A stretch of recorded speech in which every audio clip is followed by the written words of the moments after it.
Bharatiya Janata party, Congress, आम आदमी party और सत्ता का संग्राम।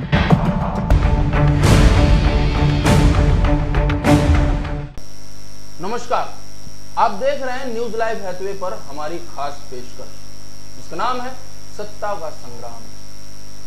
विधानसभा चुनाव नजदीक है और सभी पार्टियां, सभी दल अपने अपने तरीके से चुनाव प्रचार में जुटी हैं। निर्दलीय प्रत्याशी भी हैं, उन्होंने भी अपना पूरा जोर लगा दिया है जनसंपर्क में। हमारे साथ चुनावी मुद्दों पर बात करने के लिए, शहर के विकास के मुद्दों पर बात करने के लिए कुछ प्रबुद्धजीवी जन हमारे साथ मौजूद हैं स्टूडियो में।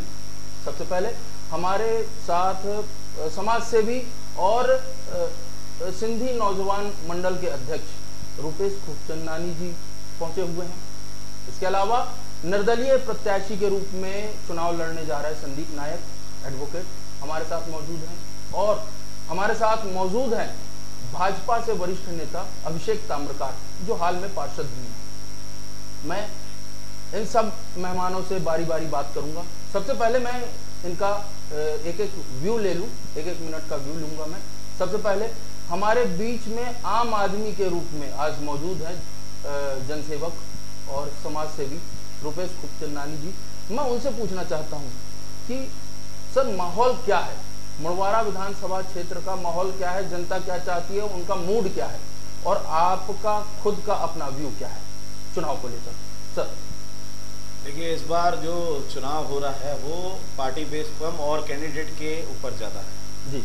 जनता कांग्रेस के ऊपर विश्वास कर चुकी है और भारतीय जनता पार्टी के ऊपर विश्वास कर चुकी है, क्योंकि इस बार जनता दोनों को विश्वास करके, और खासकर मुड़वारा विधानसभा, कटनी विधानसभा में जनता कुछ बातों के पीछे बहुत नाराज है। तो इस बार जो वो योग्य कैंडिडेट हो गया उसका चांस ज़्यादा है। विषय बहुत हैं, काफ़ी विषय हैं, पर जनता अपना अभी मत नहीं खोल रही है, पर उम्मीद है जनता इस बार बिल्कुल सही चुनाव करेगी। चलिए ठीक है, संदीप नायक जी से भी मैं व्यू ले लेता हूँ।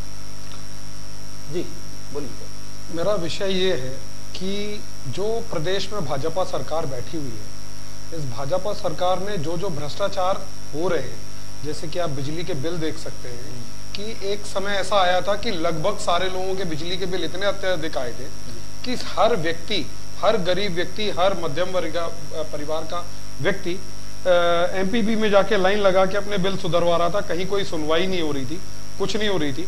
उस मुद्दे को हमने बहुत सीरियसली लिया और हमने वहां पर कई ऐसे कैंप लगवाए जिससे कि बिजली के बिल सुधार हुए। मतलब मेरा बिजली का बिल कहने का मतलब ये है कि एक बिजली के बिल से लेके, शिक्षा से लेके, मेडिकल से लेके, रोड से लेके, स्मैक से लेके, गौ सेवा से लेके, ऐसे बहुत सारे मुद्दे हैं जहां पर बीजेपी कहीं खरी नहीं उतरी। तो आपका विजन ये है कि आप इन सब चीजों पे काम करेंगे? बिल्कुल। चलिए ठीक है, मैं अभिषेक जी से भी व्यू ले लेता हूँ। हालांकि वो हमारे पुराने मेहमान रह चुके हैं, इसके पहले भी वो डिबेट में शामिल हुए हैं, लेकिन फिर भी आप अपना पॉइंट ऑफ व्यू दे दीजिए सर। भारतीय जनता पार्टी ने जिन परिस्थितियों में कांग्रेस से सत्ता छीनकर सत्ता में आई, वो परिस्थितियां हम कभी भूल नहीं सकते। अंधेरे में डूबा हुआ प्रदेश, न सड़क, न पानी, न बिजली, न शिक्षा का स्तर। भारतीय जनता पार्टी ने सबसे पहले पुरानी अव्यवस्थाओं को सुधारने का काम किया और इन 15 सालों में सुधारा ही नहीं, वरन हमने उनमें कहीं न कहीं उनको प्रमोट भी किया है। तो ऐसे बहुत सारी चीजें थी, छोटी छोटी गलियों में आपके चाहे मुख्य मार्ग हो, चाहे मुख्य मार्ग से जुड़ी हुई सड़कें हैं, उनको सरकार ने बनाने का काम किया, यातायात सुगम किया, बिजली की व्यवस्था को सुधारा। चलिए ठीक है, कहीं ना कहीं सर आपने कहा कि बीजेपी अंधेरे से निकलकर बड़ी मुश्किल से सत्ता में आई है, तो ऐसा तो नहीं कि इस बार ऐसा ही कुछ सोच रही हो कांग्रेस भी, या ऐसा ही कुछ सपा सोच रही हो? तो मतलब मैं इस विषय को संदीप नायक जी के पास ले जाना चाहूँगा। संदीप नायक जी बोलिए। देखिए, ये बात तो निश्चित तौर पे सही है कि कांग्रेस के टाइम पे काम नहीं हुआ था, लोगों ने मैंडेट दिया बीजेपी को, बीजेपी इसमें बिल्कुल कांग्रेस से भी गई गुजरी स्थिति इन्होंने बना दी। अब आप समझिए कि बिजली नहीं थी पर अवैध वसूली तो नहीं थी, इतना भ्रष्टाचार तो नहीं था। रेत की स्थिति अगर आप देखेंगे शहर के अंदर, तो नदियों का जो संरक्षण होना चाहिए था वो बिल्कुल खत्म हो चुका है। इतना पैसा कटनी, मैं कटनी की बात करूंगा, कटनी जिले की, यहां पर इतना ज्यादा पैसा है, इतना ज्यादा पैसा है, पर गिने हुए लोगों के पास। क्यों? रेत एक आदमी के पास फिक्स हो चुकी है, वो दोबारा किसी के पास जा नहीं रही है। मार्बल यहां पर निकला, लेकिन यहां पर कोई उसका फिनिश्ड वर्क नहीं होता है। यहां पर दाल मिल और राइस मिल थी जो बहुत बड़ा व्यापार देती थी, हम इंदौर के बाद सेकंड नंबर पे आते थे।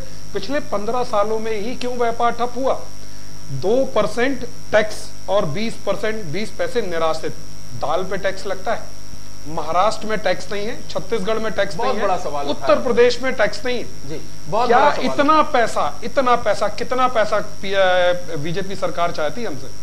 पेट्रोल के दाम पे, आपका पेट्रोल क्यों इतना महंगा, इतना आपको चार्ज क्यों लगाना था? आप तो लूट रहे हो साहब, और इतना लूट रहे हो कि जिसकी कोई हद नहीं है। आपने हर एक चीज, आप शिक्षा की स्थिति बता रहे हैं, शिक्षा की स्थिति में जो 15 साल पहले था वही अभी है। मैं तो बोलता हूं और खराब हुआ। आप साधुराम स्कूल देख लीजिए, आप धंतीबाई स्कूल देख लीजिए, सारे स्कूल क्यों बंद हुए? पर बीजेपी तो कहती है कि उन्होंने स्कूलों का कायाकल्प कर दिया। मेरे को बता तो दीजिए कि वो ऐसा कौन सा स्कूल है, कोई नाम हो, कोई एक नाम हो, कोई एक ऐसा कॉलेज हो जो उन्होंने सही करा दिया। एक गर्ल्स कॉलेज था शहर में साहब, गर्ल्स कॉलेज, महिला सुरक्षा तो दे नहीं पा रहे, यहां से 12 किलोमीटर 14 किलोमीटर दूर भेज दिया, नगर निगम सीमा के बाहर। कोर्ट को भेज दिया नगर निगम सीमा के बाहर। जो गाड़ियों का रजिस्ट्रेशन होता है वो होता है नगर निगम सीमा के बाहर। आप एक चीज बताइए, शहर की चीजें शहर में होनी चाहिए, नगर निगम के बाहर। आखिर ये प्रॉपर्टियां खाली करा के ये किसको देना चाहते हैं?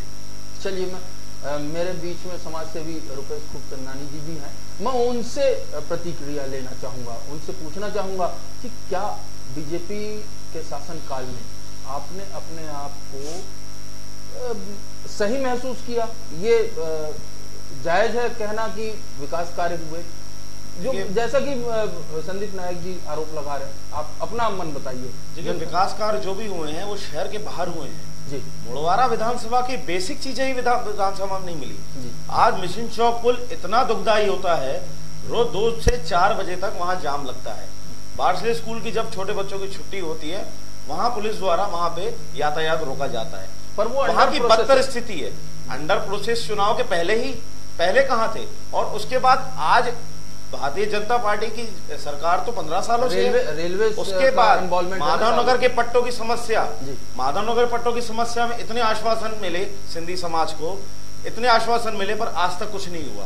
मैं समझ सकता हूं, हमने कांग्रेस थी, कांग्रेस से काम नहीं कर रही थी, भारतीय जनता पार्टी का जवाब दीजिए, समाजों ने भरपूर सहयोग दिया। उसके बाद कोई भी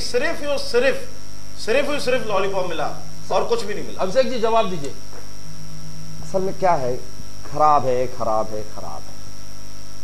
ये जो विज्ञापन किया जा रहा है ना, खराब है। आप कह रहे हो शहर के बाहर विकास हुआ। क्या शहर के बाहर होता है?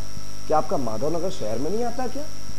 क्या आपका पन्ना मोड़ आपका शहर में नहीं आता? क्या आपका खरैनी शहर में नहीं आता? क्या आपका शहर में आता है? आती है। वही मैं कह रहा हूं।